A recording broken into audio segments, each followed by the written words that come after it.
آپ سب متوسط یا غریب لوگ بیٹھے، میرے نبی جیسا غریب پوری کائنات میں کوئی نہیں۔ میں جبوتی صومالیہ گیا ہوں، وہاں کے غربت کو دیکھ کر مجھے لگا جیسے لفظ غربت بھی ان کی غربت پہ روتا ہے۔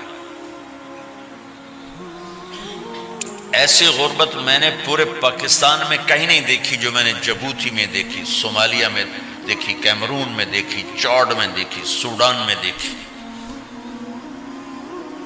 24 گھنٹے میں ایک دفعہ بھی کھانا نصیب نہیں۔ ہمارا غریب سے غریب آدمی 24 گھنٹے میں چولہا جلا بیٹھتا ہے، لیکن میرے نبی پر جو غربت آئی، کوئی ہے پوری دنیا میں تو اللہ نے مجھے پھرائی ہے جس کے گھر میں 2 مہینے چولہا نہ جلتا ہو۔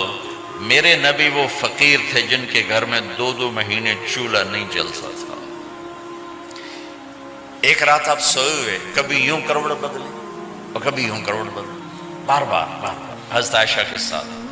تو تھوڑی دیر کے بعد آپ تھوڑا سا آگے ہوئے اور چارپائی کی جو لکڑی ہوتی جس پر بان بن ہوتا ہے، اس پہ پیٹ کو یوں فکس کر کے اور نیچے لٹک گئے، دھڑ آدھا نیچے لٹک، فکان قاب قوسین او ادنی۔ واہ واہ واہ، کیا مقام ہے قاب قوسین، اور کیا حالات سے گزر رہے ہیں کہ یوں آدھا دھڑ نیچے لٹک گیا۔ ام عائشہ اٹھ کے بیٹھ گئیں، یا رسول اللہ خیریت کیوں؟ آپ اٹھ کے بیٹھے، کہا عائشہ بھوک بہت لگی، بھوک بہت لگی، اس لیے پریشر دیا تاکہ وہ جو بھوک کی طلب ہے نا میدے میں، اس کو پریس کیا، اس لیے پتھر باندھتے تھے کہ وہ پیچھے چلا جائے۔ اب مسجد میں تشریف فرما تھے، ایک صحابی نہ کر کہ یا رسول اللہ یہ دیکھیں کپڑا ہٹایا، یہ دیکھیں میں نے پیٹ پہ پتھر باندھا۔ جن کے لیے کائنات بنائی، جنہیں اپنا حبیب کہا، جن کے چہرے کی قسمیں اٹھائیں، والضحی، جن کی زلفوں کی قسمیں اٹھائیں، واللیل اذا سجا، جن کے منہ سے نکلے بول کی قسم اٹھائی، وقیلہ، جن کے کتاب کی قسم اٹھائی، والقرآن المجید، جن کے شہر کی قسم اٹھائی، وہذا البلد الامین۔ اتنی بڑی ہستی ہیں، آپ نے کہا ذرا ادھر دیکھو، آپ نے پیٹ سے کپڑا ہٹایا تو آپ نے 2 پتھر باندھے، دیکھو میں نے 2 باندھے۔ کوئی ایسا فقیر ہے دنیا میں دکھاؤ؟ عائشہ بھوک بہت لگی تو اللہ کے تو حضرت عائشہ رونے لگی، کہا یا رسول اللہ پھر آپ اللہ سے مانگتے کیوں؟ کہا عائشہ نہیں مانگوں گا، اسی بھوک میں اللہ سے ملاقات نہیں مانگوں، مجھ سے پہلے میرے جو بھائی آئے انبیاء وہ اسی فقر میں گئے، میں بھی اس فقر میں جاؤں گا۔ اپنے گھر میں یہ دکھ رکھا، اپنی اولاد کے ذبح ہونے کو قبول کیا تاکہ آئندہ آنے والی امت کا غریب طبقہ گلہ نہ کرے، شکوہ نہ کرے، حرام راستوں پہ نہ جائے، غلط راستوں پہ نہ جائے، اور مالدار فخر نہ کرے میں کوئی بڑا آدمی بن گیا ہوں، میری اتنی بڑی فیکٹری بن گئی ہے، میری اتنی بڑی کمائی ہو گئی ہے۔ یہ نہ یہ بڑائی کی چیز ہے نہ وہ چھوٹائی کی چیز ہے۔ جس سے اللہ راضی ہے وہ بڑا ہے، جس سے اللہ ناراض ہے وہ چھوٹا ہے، چاہے غریب ہے چاہے مالدار ہے۔ حضرت عائشہ فرماتی ہیں بیٹا 2 مہینے گزر جاتے تھے ہمارے گھر میں چولہا نہیں جلتا تھا، چولہا نہیں جلتا تھا، 2 ماہ گزر جاتے تھے۔ ایک دفعہ باغ میں تشریف لے گئے، عبداللہ بن عمر آپ کے ساتھ ہیں، صبح کا وقت ہے تو اب کھجوریں گری پڑی، جو ملک نہیں ہوتی نا، کسی کوے نے ٹھونگ ماری، کسی طوطے نے اس کو ایسے ہی وہ اس کو ٹک دیا اپنی اس کے ساتھ چونچ کے ساتھ، تو وہ گر پڑی، اب اٹھا کے صاف کر کے کھا رہے تھے، اور عبداللہ سے کہہ رہے تھے عبداللہ تو نہیں کھاتا؟ انہوں نے کہا جی مجھے بھوک نہیں ہے۔ آپ نے کہا عبداللہ مجھے بھوک ہے، آج 4تھا دن ہے میں نے کچھ نہیں کھایا، 4تھا دن۔ تمہیں کوئی ہے جس کے ہاں 4 دن فاقہ چلتا ہو؟ آج 4تھا دن ہے میں نے کچھ نہیں کھایا۔ ہمارے دسترخوان پہ کتنا کھانا اٹھا کے کوڑے کے ڈھیر میں جاتا ہے، آج 4 دن گزر چکے ہیں میں نے کچھ نہیں کھایا۔ هذه صبح رابعة ما ذقت شيئا، آج چوتھی صبح میرے اوپر طلوع ہوئی ہے، ایک لقمہ نہیں کھایا۔ آپ مسجد میں بیٹھے تھے، کعب بن عجرہ آئے تو آپ کو دیکھ کر ایسے کہنے لگے یا رسول اللہ مالی اراکا متغیر اللون، یا رسول اللہ آپ کا چاند سا چہرہ چمکتا آج مرجھایا ہوا کیوں نظر آ رہا ہے؟ تو آپ نے یوں دیکھ اپنے پیٹ پہ یوں انگلی رکھ کر کہا ما دخل جوفی ما يدخل جوف ذاتکم منذ ثلاث، کہا آج 3 دن گزر چکے ہیں، پیٹ میں ایک روٹی کا ذرہ داخل نہیں ہوا، ذرہ، لقمہ نہیں ذرہ، روٹی کا ایک ذرہ پیٹ میں داخل نہیں ہوا۔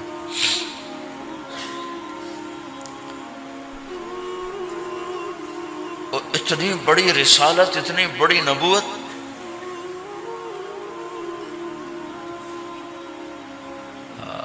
اپنی امت کے غریبوں کی تسلی کے لیے اور اپنی امت کے مالداروں کو سبق دینے کے لیے کہ اللہ رزق دے تو اپنی حیثیت نہ بھولو، اور اللہ نہ دے تو اپنے حبیب کی قربانی نہ بھولو۔ انہوں نے تو جان بوجھ کے یہ کیا، جان بوجھ کے، یہ نہیں کہ آپ کو کوئی تنگی اللہ کی طرف سے، جان بوجھ کے۔ اور سارے گھر کا یہ حال ہے۔ حضرت فاطمہ رضی اللہ تعالیٰ عنہ سے ملنے گئے، کہا بیٹے میں اندر آ جاؤں، میرے ساتھ عمران بھی ہیں، ایک صحابی تھے عرب سردار، میرے ساتھ عمران بھی ہیں۔ کہا ابا جان میرے گھر میں اتنی چادر نہیں کہ اپنے آپ کو چھپا سکوں، پردہ کرنے کے لیے میرے پاس چادر کوئی نہیں، تو آپ نے اپنی چادر اندر دے دی، کیسے پردہ کرنا، تو لپیٹ لی۔ اب اندر آئے تو آپ نے پوچھا میں نے سنا تھا تو بیمار ہے، میں تیرا حال پوچھنے آیا ہوں۔ تو باپ کو دیکھ کے آنسو نکل آئے کہ یا رسول اللہ بیماری بھی ہے اور بھوک بھی ہے، دونوں ہی ہیں، صرف بیماری نہیں بھوک بھی ہے۔ بڑے بڑے مصیبتوں سے لڑ جانے والے ماتھے پہ کبھی بل نہ آیا۔ بیٹی کے آنسوں نے پگھلا بھی دیا اور رلا بھی دیا، آپ بھی رو پڑے، آپ بھی رو پڑے۔ پھر کہا میری بیٹی نہ رو، والذی بعث اباک بالحق ما ذقت من 3 ایام طواقا، آج 3 دن ہے میں نے ایک لقمہ نہیں کھایا، میں تیرے ساتھ۔ اور میری بیٹی میں تمہیں بتاؤں، میرے رب نے مجھے کہا تھا میرے حبیب اگر آپ چاہیں تو احد پہاڑ سونا بنا دو، 10 میل لمبا چوڑا ہے احد پہاڑ، 10 میل، میں احد پہاڑ سونا بنا دوں آپ کی خدمت میں پیش کروں؟ تو میں نے کہا نہیں یا اللہ مجھے نہیں چاہیے، میں ایک دن بھوکا رہوں گا، ایک دن کھانا کھاؤں گا۔ پھر فرمایا بیٹی کیا تجھے یہ عزت کافی نہیں ہے کہ اللہ نے تجھے جنت کی عورتوں کا سردار بنا دیا؟ یہ سرداری سونے چاندی میں تل کے نہیں ملی، ہوئے ہوئے ہوئے قربان جاؤں۔ بھائیو اب سب ماشاءاللہ نوجوان نظر آ رہے ہو، تھوڑا وقت نکال کے اگر آپ پڑھے ہوئے ہو اپنے نبی کی زندگی پڑھا کرو، اپنے نبی کی زندگی پڑھا کرو، بڑا ایمان بھی بنے گا، حوصلہ بھی ملے۔ آپ حسن حسین کو کہتے تھے میری آنکھوں کی ٹھنڈک، میرے جگر کے ٹکڑے، میرے سینے کی ٹھنڈک، میرے لاڈلے، جنت کے چاند، جنت کے سردار، میرے 2 پھول، یہ سارے الفاظ حسن حسین کے لیے ہیں۔ اور ان کے بھوک کی وجہ سے رونے کی آواز سنتے تھے اور تڑپتے تھے، لیکن روٹی نہیں مانگی ان کے لیے، روٹی نہیں مانگی، کہ اپنی امت کے غریبوں کو تسلی دینی تھی کہ اگر میں فقیر بن کے جا رہا ہوں تو تمہارے اوپر بھی امتحان ہے، چند دن برداشت کرو۔ آپ نے فرمایا سب سے پہلے میں جنت میں داخل ہوں گا، سارے نبیوں پر جنت حرام ہے جب تک میں نہ چلا جاؤں، اور ساری امتوں پر جنت حرام ہے جب تک میری امت نہ چلی جائے، سب سے پہلے میں جنت میں داخل ہوں گا۔ وما یا فقراء المؤمنین، اور میرے ساتھ میری امت کے غریب لوگوں، میرے ساتھ میری امت کے غریب لوگ میرے ساتھ پہلے داخل ہوں گے۔ حضرت فاطمہ کے گھر میں فاقہ حد سے بڑھ گیا تو حضرت علی نے فرمایا کہ جاؤ اللہ کے نبی سے کچھ تو مانگ کے آؤ، کچھ تو پیٹ میں جائے۔ زندگی میں کبھی ایسا موقع نہیں آیا، یہ ایک دفعہ اتنا فاقہ آیا کہ حضرت علی جیسی ہستی نے بھی کہا جاؤ۔ تو آپ تشریف لائیں اور دروازے پہ دستک دی تو اتنا پیار تھا. جب حضرت فاطمہ گھر میں داخل ہوتی، اللہ نے ہمیں اولاد کے ساتھ کیا سلوک کرنا ہے اللہ نے ہمیں اپنے نبی سے یہ بھی سکھایا. حضرت فاطمہ جب بھی گھر میں آتی، اور ساتھ ہی تو گھر تھا، دیوار سے دیوار ملی تھی، روز کا آنا جانا تھا، تو میرے نبی بیٹھے نہیں رہتے تھے، آؤ فاطمہ کیا حال ہے، کھڑے ہو جاتے اور تیزی سے آگے بڑھتے.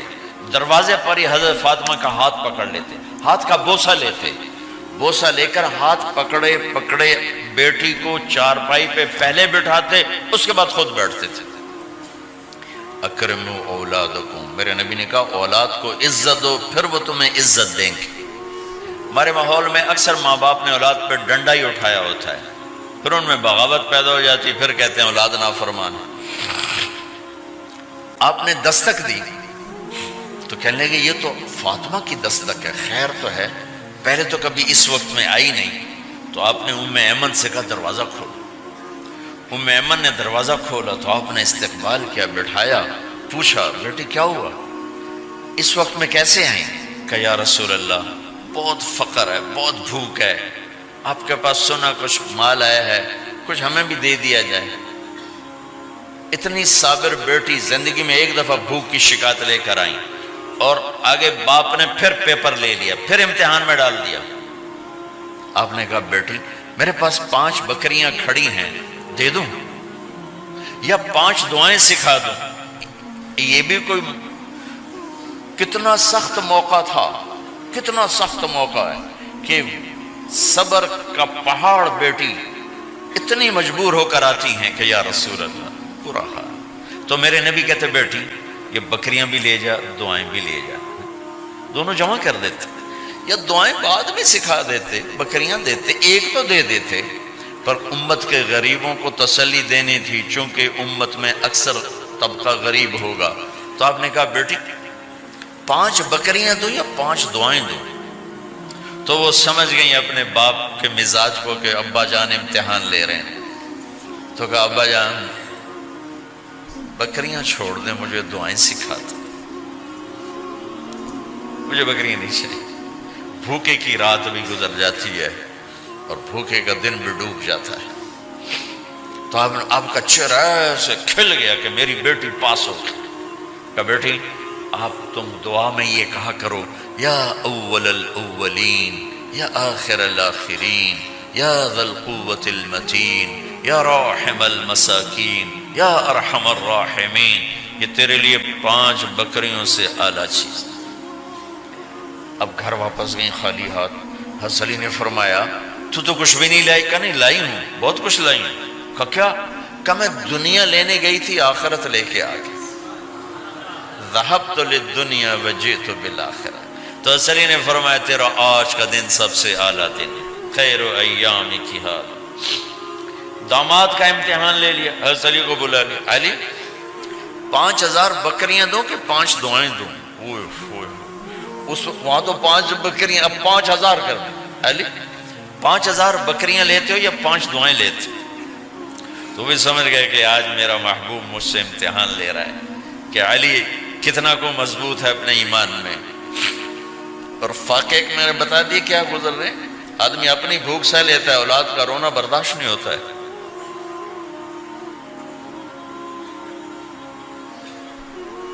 علی 5 دعائیں دوں کہ 5000 بکریاں؟